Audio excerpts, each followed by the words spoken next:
الحمد لله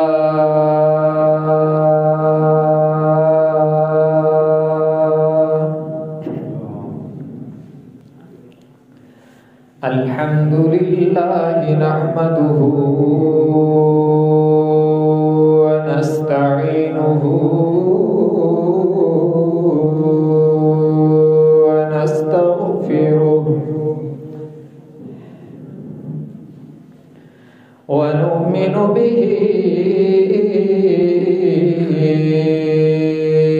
ونتوكل عليه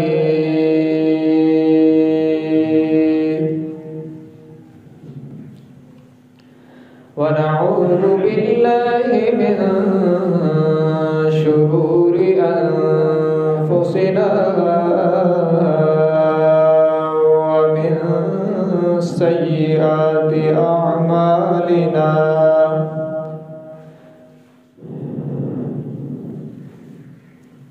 من يهده الله فلا مضل له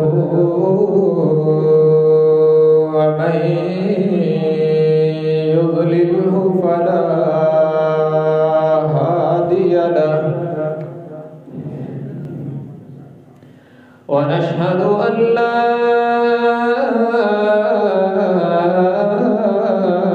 إله إلا الله وحده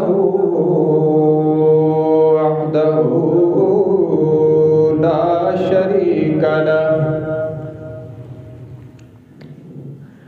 ونشهد أن سيدنا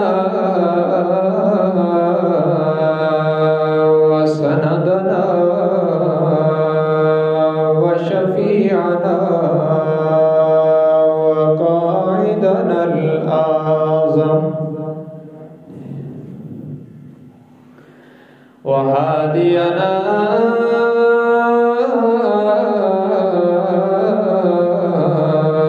ومرشدنا ومأوانا وملجانا ومولانا محمدا عبده ورسوله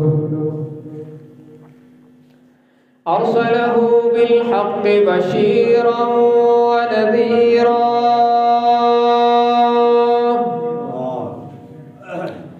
وداعيا إلى الله بإذنه وسراجا منيرا وصلى الله تعالى عليه وعلى آله وأصحابه وبارك وسلم تسليما كثيرا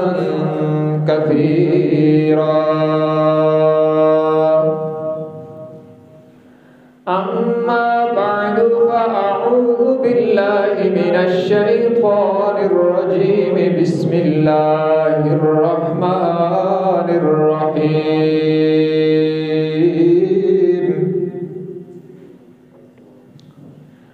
ولو أن أهل القرى آمنوا واتقوا لفتحنا عليهم بركات من السماء والأرض ولكن كذبوا فأخذناهم بما كانوا يكسبون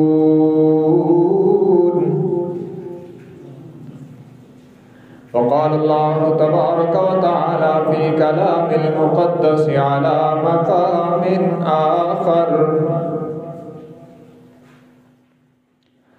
قل أعوذ برب الناس ملك الناس إله الناس من شر الوسواس الخناس الذي يوسوس في صدور الناس من الجنة والناس. النبي صلى الله تبارك وتعالى عليه وسلم من حسن إسلام المرء تركه ما لا يعنيه أو كما قال النبي صلى الله تبارك وتعالى عليه وسلم صدق الله وصدق رسوله النبي الأمي الهاشمي الأمين الكريم ونحن على ذلك لمن الشاهدين والشاكرين والحمد لله رب العالمين إن الله وملائكته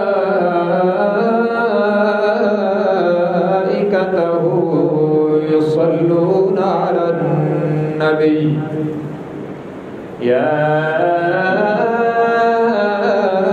أيها الذين آمنوا صلوا عليه وسلموا تسليما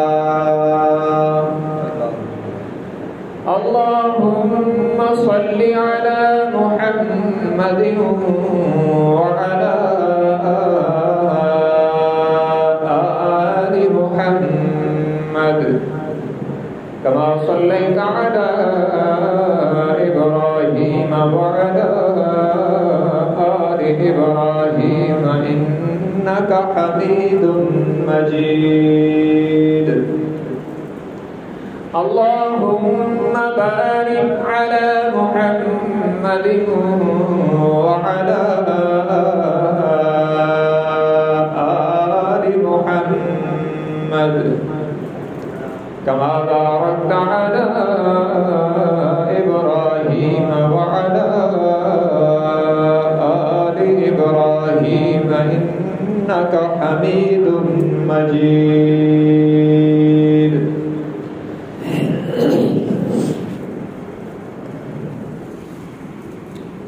حاضرین کرام قدر،